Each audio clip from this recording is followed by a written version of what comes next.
Sunrise news के इस video में आपका स्वागत है। आज की बात में चर्चा कई अहम मुद्दों को लेकर हमारे साथ हमारे सहयोगी अमिताभ जुड़ रहे हैं और अमिताभ के साथ हम चर्चा करेंगे सुनंदा पुष्कर केस में आए एक बड़े फैसले की, जिसके बाद कांग्रेस के सांसद शशि थरूर को राहत मिली है।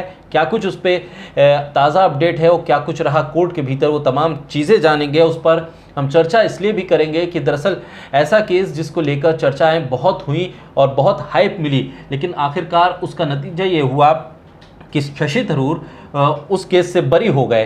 क्या कुछ है पूरी डिटेल, वो अमिताभ के साथ हम चर्चा करेंगे। साथ ही जिक्र होगा उत्तर पूर्व के राज्यों का, जहां पर हालात लगातार ख़राब भी हो रहे हैं। कर्फ्यू की स्थिति मेघालय में बनी हुई है और जिस तरह के हालात हमने असम मिज़ोरम के बीच देखे, उसके बाद मेघालय में जो हालात बने हैं उस पर हम अमिताभ के साथ चर्चा करेंगे। साथ ही हम इस बात का भी जिक्र करेंगे कि तालिबान की वापसी के बाद अब चीज़ें आगे बढ़ रही हैं। दुनिया में कौन तालिबान के साथ है और कौन उसके विरोध में, ये चीज़ें धीरे धीरे करके स्पष्ट होती जा रही हैं। जहां रूस, चीन और पाकिस्तान स्पष्ट तौर पर, सीधे तौर पर तालिबान की नई सरकार को मान्यता देते हुए दिख रहे हैं, तो वहीं भारत का स्टैंड क्या है ये अभी तक साफ नहीं है। और इस पर हम चर्चा भी करेंगे कि आखिर इतनी देरी क्यों हो रही है, जबकि तालिबान ये लगातार कह रहा है अमिताभ कि भारत अपने रुके हुए जो काम है उसको पूरा करे और हम उसको वो तमाम काम करने देंगे, उसमें कोई अड़ंगा नहीं लगाएंगे। भारत की स्थिति अभी तक स्पष्ट नहीं हो रही है। शुरुआत अमिताभ हम करें सुनंदा पुष्कर केस के साथ, क्योंकि एक बड़ी खबर राजनीतिक हलकों के लिहाज से भी कांग्रेस के तमाम नेता अब शशि थरूर को बधाई भी दे रहे हैं और इस बात का जिक्र कर रहे हैं कि इंसाफ हुआ है। दरअसल ये केस क्या इतना आसान रहा शुरुआत से कि उसमें किसी नतीजे तक पहुंचा जा सके। कहा यह भी जा रहा है कि इंसाफ के नाम पर शशि थरूर अगर बरी हो गए, लेकिन कई ऐसे पहलू हैं इस केस से जुड़े हुए जो अभी भी अनसुलझे हैं। बात देखिए शाकिर, अगर बात की जाए कि सुनंदा पुष्कर केस मामले की, ये ऐसा केस था जो कहीं ना कहीं 2014 में जब ये केस सामने आया तो शशि थरूर की एक जो इमेज थी वो ख़राब कर दी। सुनंदा पुष्कर शशि थरूर की तीसरी वाइफ थी, लेकिन 15 जनवरी 2014 को एक वायरल होता है ट्विटर पे। वो ट्वीट आते हैं बहुत सारे और उसमें ये चीज़ लिखा होता है कि पाकिस्तान की एक महिला पत्रकार थी, उन्होंने ये लिख के भेजा हुआ है। उसमें उस चैट में ये था कि मैं आपसे बहुत प्यार करती हूँ। ये सारी चीज़ें 15 जनवरी 2014 को होता है। ये जैसे ही चैट वायरल होते हैं तुरंत शशि थरूर का मैसेज आता है या शशि थरूर सामने आते हैं, कहते हैं कि मेरा अकाउंट जो है ट्विटर अकाउंट वो हैक हो गया है और हमने इसको डीएक्टिवेट करवा दिया है। 15 जनवरी की कहानी है। तो 16 जनवरी की जब बात होती है तो 16 जनवरी को जो पाकिस्तान की महिला पत्रकार थी उनसे और सुनंदा पुष्कर को लेके काफ़ी तकरार देखने को मिलती। एक दूसरे पे चैट से ट्विटर के माध्यम से एक दूसरे पे आरोप प्रत्यारोप का दौर चलता है। सुनंदा पुष्कर आरोप लगाती हैं कि आपने हमारे पति को स्टॉक कर लिया है। उस पर पाकिस्तानी महिला पत्रकार कहती हैं कि आपका दिमागी संतुलन खराब हो चुका है।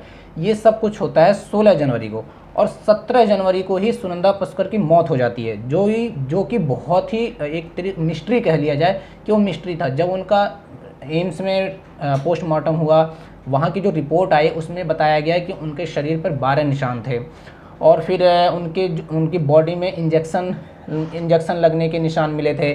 उनके हाथ पे दांत के निशान मिले थे। बहुत सारी चीज़ें उसमें आई। तो पुलिस ने उस समय पे केस दर्ज किया और उसके बाद पुलिस इस मामले को जांच आगे बढ़ा रही थी। इसमें उनके पति उनका भी क्या नाम है, शशि थरूर का भी नाम आया। सब लोग इसमें धीरे धीरे घिरते चले गए। कई बार पूछताछ भी हुई शशि थरूर, तो शशि थरूर इसमें मुख्य आरोपी के तौर पे देखे जाने लगे क्योंकि एक मिस्ट्री बन गई। सबसे बड़ा खुलासा ये तब हुआ जब पहली बार एम्स की रिपोर्ट आई थी तो जो उसके हेड थे सुधीर गुप्ता, उन्होंने ये बताया था कि उनके शरीर पे 12 निशान थे। लेकिन जब दोबारा उन्होंने बताया कि मेरे ऊपर दबाव बनाया जा रहा था कि मैं इस रिपोर्ट को बदल दूं या मुझे धमकाया जा रहा था, तो उन्होंने बताया कि 12 नहीं 15 से ज़्यादा निशान थे। उसके बाद ये केस धीरे धीरे नया मोड़ लेता चला गया। इस केस को लेके बीजेपी और कांग्रेस भी आमने सामने हो जाते, राजनीति भी होती थी। इसी राजनीति का एक अच्छा उदाहरण है कि सुब्रमण्यम स्वामी, जो बीजेपी के नेता हैं सुब्रमण्यम स्वामी, वो भी कोर्ट जाते हैं।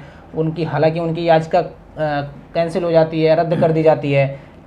और सबसे बड़ी चीज़ कि वहाँ पे दिल्ली हाई कोर्ट ने टिप्पणी भी की थी कि अपना राजनीतिक उल्लू सीधा करने के लिए इस तरीके से PIL दाखिल की जा रही है। लेकिन सुनिंदा पुष्कर जो मामला था वो एक मिस्ट्री बन के रह गया। आज सुनिंदा पुष्कर मामले की जो राउज एवेन्यू कोर्ट में सुनवाई हुई, उसमें पूरी तरीके से शशि थरूर को बरी कर दिया गया। शशि थरूर ने एक इंटरव्यू के दौरान ये बात जरूर कही थी, उन्होंने कही थी कि अगर मैं इसमें आरोपी हूँ तब भी इसका फैसला हो जाएगा, अगर नहीं हूँ तब भी इसका फैसला होगा। जब इसका फैसला एकदम अंतिम फैसला आएगा, उस टाइम पे दुनिया देखेगी कि मैं कितना सही था, कितना गलत था। इसमें एक चीज़ और भी जो था कि लोगों ने ये बोला कि मतलब जैसे ये मिस्ट्री तो मतलब 14-15 जनवरी को ये कहानी होती है, 15 जनवरी को ये चैट आते हैं, 16 जनवरी को उनसे चैट होती है, मतलब ट्विटर पे वार चलता है और मरार करके हैं, फिर 17 जनवरी को उनकी डेथ हो जाती है। तो वो उस टाइम पे जो उनकी लाश मिली थी वो दिल्ली के एक 5 स्टार होटल में थी, चाणक्यपुरी में वो होटल है, तो वहाँ पे उनका वो शव मिला था। तो लोगों ने कहा कि ये यहाँ क्या कर रही थी, लेकिन उस टाइम पे इन्होंने ये बताया कि हमारे घर पे मतलब काम चल रहा था, हमारे घर की रंगाई पुताई हो रही थी, इस वजह से हम होटल में ठहरे हुए थे। उसमें शशि थरूर को पहले आरोपी इसलिए नहीं बनाया गया क्योंकि जिस टाइम पे उनकी डेथ हुई थी उनको होटल में सबने जितने मतलब सीसीटीवी जो भी जिस तरीके से भी देखा गया 3:30 बजे के आसपास वो एक बार देखी गई थी। उसके बाद से उनको किसी ने नहीं देखा। लेकिन जब शशि थरूर वापस आए 8:30 बजे, उस टाइम पे जब उनकी मौत हुई थी या उस टाइम जब वो होटल में थी, उस टाइम पे वो घर पे नहीं थे, वो कांग्रेस के एक सत्र में भाग ले रहे थे। जब वो 8:30 बजे घर आते हैं, गेट खुलवाते हैं, गेट नहीं खुलता है तो उनको गड़बड़ी की आशंका लगती है। फिर उसके बाद जैसे तैसे गेट खुलवाया जाता है, अंदर सुनंदा पुष्कर की लाश मिलती है जो अभी भी अनसुलझी है। इस केस में भले ही शशि थरूर बरी कर दिए गए, जो भी हुआ, लेकिन आरोपी कौन है इसका अभी भी पता नहीं लग पाया। सुनिंदा पुष्कर के जो भाई हैं उन्होंने कई बार यह आरोप लगाया है कि दोनों लोगों में बनती नहीं थी, शशि थरूर और सुनिंदा पुष्कर में बनती नहीं थी, और ये मारपीट का भी मामला इन्होंने दर्ज करवाया था। इसको लेके भी बहुत सारे विवाद हुए, लेकिन अंत में फैसला जो कोर्ट का हो गया वो सर्वोपरि है, वो हमेशा वो पहले नंबर पे रखा जाएगा। बिल्कुल, इस पूरे मामले को लेकर सनराइज न्यूज़ की का एक वीडियो है जो आज की बात हम ये कार्यक्रम कर रहे हैं, इसके बाद उसे आपके सामने लाया जाएगा। वो वीडियो ज़रूर देखिएगा, उसमें पूरी कहानी आपको समझ में आएगी कि दरअसल शुरुआत कहाँ से हुई और अंत आते आते ये फैसला किस तरह से सामने आया। वो पूरा वीडियो आपको सनराइज न्यूज़ के यूट्यूब चैनल पर मिल जाएगा। आज की बात के इस कार्यक्रम के तुरंत बाद वो वीडियो आपके सामने आएगा, उसको हम लेकर आएंगे। अमिताभ, अब इस पूरे मामले से हम आगे निकलते हैं और पूर्वोत्तर का जिक्र कर लेते हैं, क्योंकि आज कांग्रेस के प्रवक्ता रणदीप सुरजेवाला ने भी केंद्र सरकार पे आरोप लगाए हैं कि तमाम तरह की बातें हो रही हैं, लेकिन पूर्वोत्तर के राज्यों में क्या हो रहा है इस पर सरकार अभी तक कुछ नहीं बोल रही है। इंटरनेट बंद है, कर्फ्यू लगा हुआ है। असम और मिजोरम के बीच सीमा विवाद को लेकर जो हमने हालात देखे, उसके बाद अब मेघालय में जो स्थिति बन रही है, मुख्यमंत्री के घर पर हमला हो जाता है, राज्यपाल के काफिले पे हमला कर दिया जाता है। ऐसे में हालात जितने चिंताजनक हैं, अभी तक कोई बयान सरकार की तरफ से नहीं है। फिलहाल क्या कुछ जानकारी मिल पा रही है? ये मामला जो है वो मेघालय में अभी हुआ है। अभी कुछ दिन पहले भी आपने देखा होगा कि असम और मिजोरम में भी यही चीज़ हुआ था, बॉर्डर क्लैश हुआ था और कई जवान भी शहीद हो गए थे असम पुलिस के।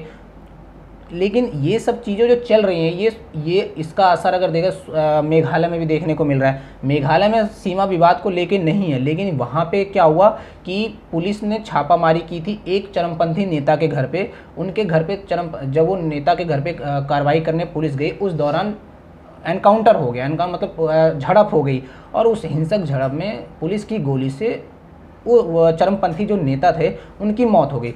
वो जो चरमपंथी नेता थे वो खासी जनजात के आते हैं, जो खासी जनजात है मेघालय में अच्छी खासी आबादी है उनकी। जैसे ही इसकी खबर आती है कि चरमपंथी नेता की मौत हो गई, वैसे ही तुरंत जब हम देश में स्वतंत्रता दिवस मना रहे थे, उसी दिन अच्छी खासी संख्या में वहाँ की सड़कों पर लोग उग्र हो गए थे, पुलिस की गाड़ियाँ जला दी जा रही थी और मेघालय के मुख्यमंत्री के घर के सामने पेट्रोल बम फेंक दिया जाता है। और फिर वहाँ के जो, यहाँ तक कि इतना सब कुछ होने के बाद भी वहाँ के जो गृह मंत्री हैं, ये खबर बहुत कम ही लोगों ने चलाई होगी या दिखाई होगी, वहाँ के मुख्यमंत्री वहाँ के गृह मंत्री ने भी इस्तीफा दे दिया है। हालांकि वो स्वीकार नहीं किया गया है क्योंकि वो दूसरी पार्टी से, वहाँ मेघालय की जो अभी स्थिति है, मौजूदा स्थिति अगर बात की जाए तो मेघालय में गठबंधन की सरकार है, वहाँ एनडीए गठबंधन की सरकार है। जो अभी मौजूदा सरकार, जो अभी मौजूदा मुख्यमंत्री हैं संगमा, उनकी पार्टी के 21 विधायक और बीजेपी के 2 विधायक हैं। तो अभी ये जो दूसरे ये गृह मंत्री थे, इनकी पार्टी दूसरी है, इनके 7 विधायक वहाँ पे हैं। टोटल 60 विधानसभा सीटें हैं जिसमें 58 विधायक अभी मौजूदा हैं और 2 सीटों पे उपचुनाव हो सकते हैं कभी भी। लेकिन इसका भी दबाव देख, उन्होंने जैसे ही इस्तीफे की पेशकश की तो इन्हें मतलब वहाँ पे सरकार को लगा कि सरकार गिर जाएगी, उनका अभी इस्तीफा स्वीकार नहीं किया गया है। खासी जनजाति जो ये चरमपंथी नेता थे, ये पहले बहुत एक्टिव थे वहाँ पे, कई सारी मुहिम इन्होंने चलाई थी, कई सारी चीज़ें होती थी, लेकिन अब वहाँ पे सेना तैनात है, इस वजह से वहाँ पे कुछ भी नहीं हो पा रहा था। बिल्कुल अमिताभ, अब यहाँ जिस तरह से हालात उत्तर पूर्व में हैं, इस हालात पर सरकार को दखल देने की ज़रूरत है और जितनी जल्दी हो सके उत्तर पूर्व के इन हालात पर कंट्रोल पाने की ज़रूरत है। जो तमाम अपडेट्स होंगे उत्तर पूर्व में जो हालात बन रहे हैं उसको लेकर सनराइज न्यूज़ लगातार आप तक वो खबरों को पहुंचाता रहेगा, अपडेट करता रहेगा। अब बात तालिबान की करते हैं। दरअसल तालिबान का शासन आया अफ़गानिस्तान में, उसके बाद पूरी दुनिया में कौन सा देश तालिबान के इस शासन को समर्थन दे रहा है या उसे मान्यता दे रहा है, ये स्पष्ट होता जा रहा है।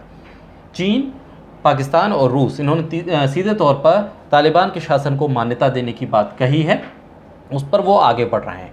भारत, जिसको लेकर तालिबान लगातार अब तक ये कहता रहा है हाल के दिनों में कि वो भारत के साथ जो तमाम जो प्रोजेक्ट चल रहे हैं अफ़गानिस्तान में, उस पर वो किसी तरह की रोक नहीं लगाएगा, भारत वहाँ पर वो तमाम प्रोजेक्ट को पूरा करे। और एक बात जिसको लेकर तालिबान ने कहा है कि वो अपने देश की ज़मीन किसी दूसरे देश के ख़िलाफ़ इस्तेमाल नहीं होने देगा। फ़िलहाल अब तक तालिबान ने जो कहा वो इस तरह से, लेकिन भारत की तरफ से अभी स्थिति को स्पष्ट नहीं किया गया है। हम तालिबान के नए शासन को समर्थन दे रहे हैं, नहीं दे रहे हैं, हमारे प्रोजेक्ट की स्थिति क्या रहेगी, किस तरह से हम आगे बढ़ेंगे, क्या कोई संबंध रहेगा अफ़गानिस्तान के साथ हमारा या नहीं, चीज़ें बढ़ती जा रही हैं। तालिबान का शासन के एक एक दिन आगे बढ़ रहा है, लेकिन भारत अब तक इंतज़ार कर रहा है। आखिर देरी क्यों हो रही? हाँ देखिए शाकिर, अगर बात की जाए कि भारत अफ़गानिस्तान की जो सरकार, तालिबानी सरकार है, उसको मान्यता देने की, 3 देशों ने पहली बार जब ये तालिबान सरकार में आई थी तब भी 3 देशों ने ही समर्थन उस टाइम पे भी दिया था, मान्यता दी थी, उसमें एक पाकिस्तान भी था।